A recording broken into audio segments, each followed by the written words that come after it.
elle a perdu toute sa famille dans un tragique accident. Mais un jour, sa fille apparaît sur le pas de sa porte. Comment est-ce possible? Bienvenue, mes merveilleux amis, pour un autre voyage cinématographique passionnant avec nous. Préparez-vous, car nous vous apportons tous les détails de ce film nigérian populaire, rempli de morale et de leçons cachées. Mais avant de continuer, assurez-vous de vous abonner, car nous avons plein de surprises cinématographiques intéressantes à venir. Alors, installez-vous confortablement et c'est parti. Monica, une femme occupée et joyeuse, est en train de travailler dans son bureau lorsqu'elle reçoit un appel de son mari, Wilson. Ils discutent un moment avant que sa collègue Juliette n'entre pour l'informer d'une réunion dans la salle de conférence. Monica raccroche rapidement et se rend à la réunion. Plus tard, dans la salle de conférence, Monica dirige la discussion avec ses collègues sur la croissance de l'entreprise. Ce même jour, Wilson va chercher leur fille, Mira, à l'école. Sur le chemin du retour, Mira annonce avec enthousiasme à son père qu'elle a obtenu la meilleure note en mathématiques. Wilson est fier d'elle et décide de lui offrir une boîte de pizza. Il lui fait promettre de ne pas en parler à sa mère, Monica, ce qu'elle accepte. Plus tard dans la soirée, Monica rentre du travail et est chaleureusement accueillie par sa fille adorée, Mira. Elle salue ensuite son mari, Wilson. Monica demande à Mira comment s'est passée sa journée à l'école. Et Mira lui raconte tout, y compris comment l'une de ses camarades, Vicky, l'a maltraitée. Blessée, elle dit qu'elle veut se venger. Monica lui demande alors immédiatement « Que ferait Jésus à ta place ?» Mira réfléchit un instant et répond « Jésus choisirait la paix plutôt que les ennuis. » Monica est très fière de Mira et elles se lèvent toutes les deux pour continuer leur conversation à l'intérieur, laissant Wilson sourire de joie. Plus tard dans la nuit, alors que Wilson et Monica discutent, Wilson demande à Monica de prendre une semaine de congé pour passer du temps avec lui à l'occasion de leur 13e anniversaire de mariage. Monica prend une profonde inspiration, incertaine de ce qu'elle doit faire en raison de son emploi du temps chargé au travail. Alors qu'ils continuent à parler, Mira entre dans leur chambre pour dormir et lit un verset biblique avant de s'endormir. Le lendemain matin, après avoir déposé Mira à l'école, Wilson rentre à la maison pendant que Monica se dépêche d'aller au travail. Elle le remercie d'avoir emmené Mira à l'école et part. Au travail, Monica appelle son patron pour demander une semaine de congé afin de célébrer son anniversaire de mariage avec Wilson. Et son patron accepte sa demande. Plus tard dans la journée, Wilson récupère Mira à l'école. Elle lui dit qu'elle veut les accompagner pour leur voyage d'anniversaire. Mais Wilson la convainc que ce n'est pas nécessaire et lui promet de se rattraper bientôt. Le lendemain, Mira est prête à aller chez sa grand-mère pour une visite. Cependant, elle exprime sa tristesse à l'idée d'être séparée de ses parents. Monica la rassure en lui disant qu'elle passera un bon moment avec sa grand-mère. Mira part alors avec son père.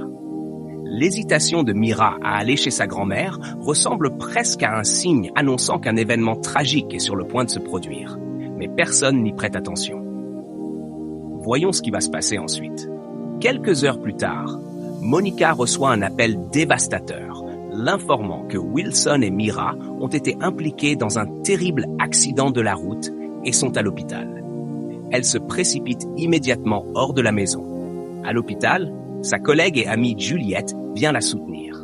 Monica est profondément bouleversée, priant pour que rien n'arrive à son mari et à son enfant. Quelques minutes plus tard, une femme médecin arrive avec une nouvelle déchirante. Wilson et Mira n'ont pas survécu. Monica pousse un cri déchirant, refusant d'accepter la réalité. Que feriez-vous si vous étiez à la place de Monica? Discutons dans les commentaires. Quelques jours plus tard, Monica est chez elle, en deuil de la perte de son mari et de sa fille. Juliette reste à ses côtés, essayant de la réconforter. Elle lui rappelle doucement que Dieu ne l'abandonnera pas. Mais Monica l'interrompt immédiatement, lui demandant de ne plus mentionner le nom de Dieu. Elle a l'impression que Dieu l'a abandonnée en lui enlevant les seules choses qui lui apportaient de la joie. En larmes, elle raconte comment elle a prié et supplié, mais se sent toujours délaissée. Un mois plus tard, Monica est encore plongée dans le deuil, semblant être l'ombre d'elle-même. Un jour, elle se remémore le moment où elle a dit à Mira que lorsqu'elle se sentait triste ou déprimée, Elle lisait la Bible pour se réconforter et se calmer. Cela lui faisait toujours du bien. De retour au présent, Monica prend sa Bible et essaie de la lire, mais la douleur et le ressentiment qu'elle éprouve envers Dieu la submergent. Elle laisse tomber la Bible et commence à le questionner. Désespérée, Monica quitte sa chambre et se rend à la cuisine, prenant une corde pour mettre fin à ses jours. Alors qu'elle se prépare à l'utiliser, elle voit une image imaginaire de Wilson lui disant de ne pas le faire. Elle tend la main vers lui, mais l'image disparaît. Monica tombe au sol, bouleversée, et ce moment l'empêche d'aller jusqu'au bout. Plus tard, elle se rend dans le lit de Mira, s'allongeant tout en se remémorant les beaux moments de bonheur qu'elles ont partagés. Soudain, elle se lève et commence à questionner Dieu à nouveau, lui demandant s'il est heureux de la voir souffrir. Puis, elle déclare que tout se termine aujourd'hui. Elle retourne à la cuisine, cette fois pour prendre un couteau afin d'en finir. Alors qu'elle lève le couteau, une autre image imaginaire apparaît. Mira l'avertissant de faire attention au couteau, car elle pourrait se blesser. L'image disparaît, laissant Monica figée sous le choc. À ce moment-là, Juliette entre dans la maison et lui arrache rapidement le couteau des mains. Elle conduit Monica dans sa chambre, lui apporte un verre d'eau et appelle immédiatement un médecin pour l'informer de son état. Juliette supplie Monica de se ressaisir, mais Monica, en larmes, lui dit que la seule chose qu'elle veut, c'est retrouver son mari et sa fille. Épuisée, elle se lève et va s'allonger dans le salon. Juliette s'assoit près d'elle, restant silencieusement à ses côtés. Monica se remémore alors les beaux souvenirs partagés avec Wilson et Mira, y compris la dernière fois qu'elle les a vus vivants. Quelques jours plus tard, Monica est assise dans le salon, l'air désespéré et mentalement épuisé. Elle commence encore à questionner Dieu lorsque l'image de Mira apparaît devant elle et lui demande « Que ferait Jésus dans ta situation ?» Monica reste immédiatement sans voix. Plus tard dans la nuit, agitée, Monica cherche son médicament antidépresseur, mais tous les flacons sont vides. Elle devient anxieuse et troublée. Le lendemain matin, Juliette arrive et trouve Monica inconsciente. Paniquée, elle appelle immédiatement une ambulance. À l'hôpital, le médecin informe Juliette que l'état de Monica est critique. Car elle a pris une surdose de médicaments sans s'alimenter, ce qui a conduit à l'effondrement de son organisme. Il insiste sur le fait qu'elle doit manger correctement pour pouvoir se rétablir. Prenant cela à cœur, Juliette décide de veiller sur elle. Plus tard dans la journée, Juliette ramène Monica à la maison et s'assure qu'elle mange. Le lendemain, Monica s'assoit dans la chambre de Mira, fixant une photo de sa fille, perdue dans ses pensées. Cette nuit-là, elle prend son médicament et essaie de dormir, mais le sommeil ne vient pas. Un mois plus tard, Monica reprend enfin le travail. Juliette passe par son bureau pour la saluer et lui souhaiter un bon retour.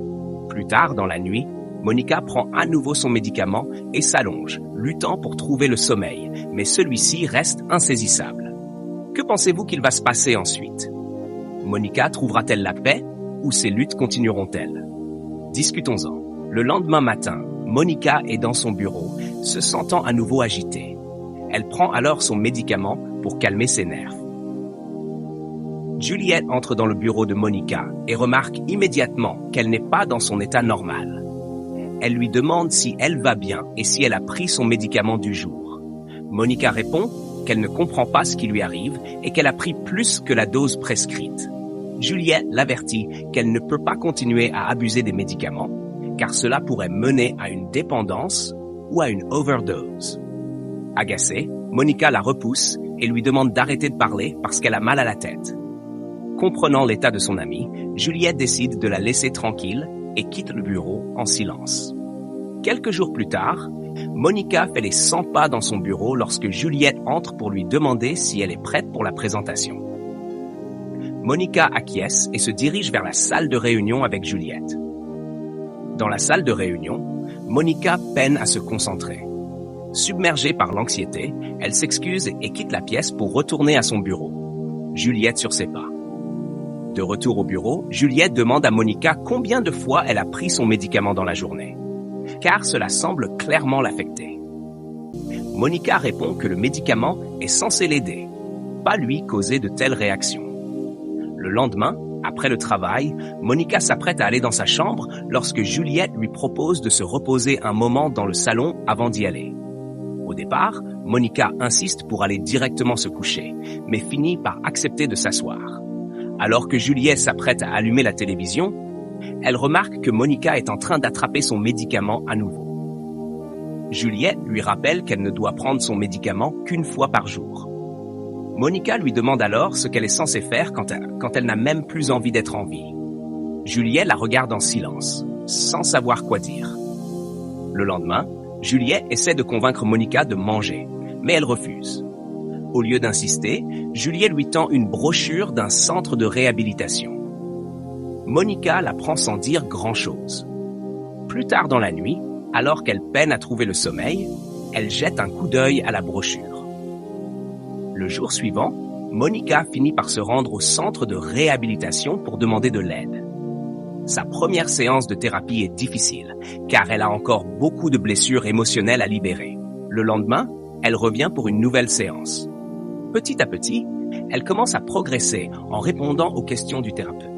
Cependant, lorsque celui-ci mentionne le nom de Dieu, Monica s'énerve, lui ordonne de ne plus jamais le mentionner, puis quitte brusquement la séance.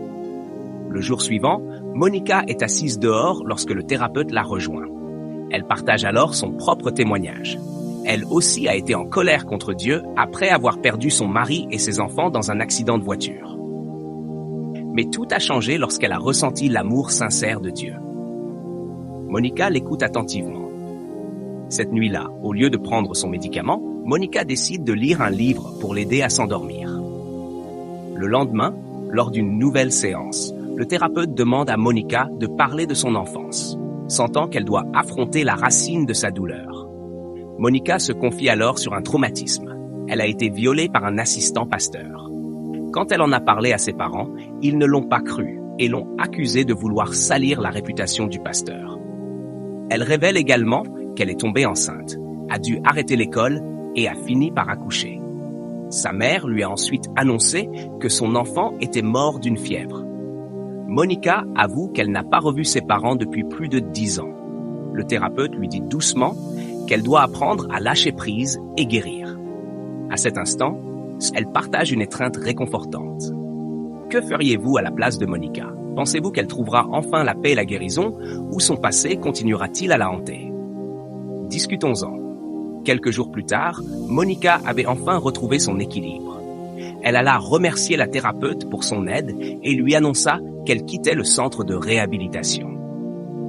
Plus tard dans la nuit, Monica décida de lire la Bible pour la première fois en 3 mois. Le lendemain, elle se rendit chez ses parents et se réconcilia avec eux.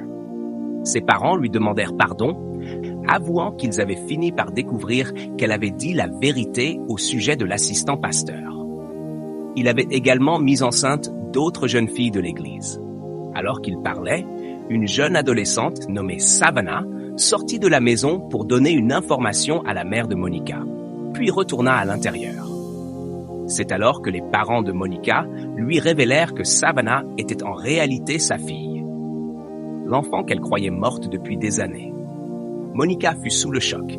Elle passa du temps avec Savannah, submergée par l'émotion.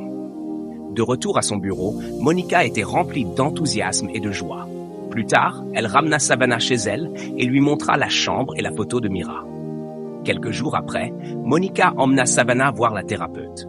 Celle-ci fut ravie lorsque Monica lui présenta Savannah. En tenant la main de Monica, la thérapeute lui rappela de ne jamais laisser les murmures de la douleur la rattraper et de ne plus jamais s'éloigner de Dieu, peu importe les circonstances. Elles entrèrent tout ensemble, heureuses et en paix. La leçon morale de ce film est que peu importe la profondeur de notre douleur, la guérison est possible lorsque nous choisissons de laisser le passé derrière nous, d'accepter le pardon et de faire confiance au plan de Dieu. Même dans nos moments les plus sombres, l'amour et la rédemption peuvent toujours nous retrouver. Et voilà les amis.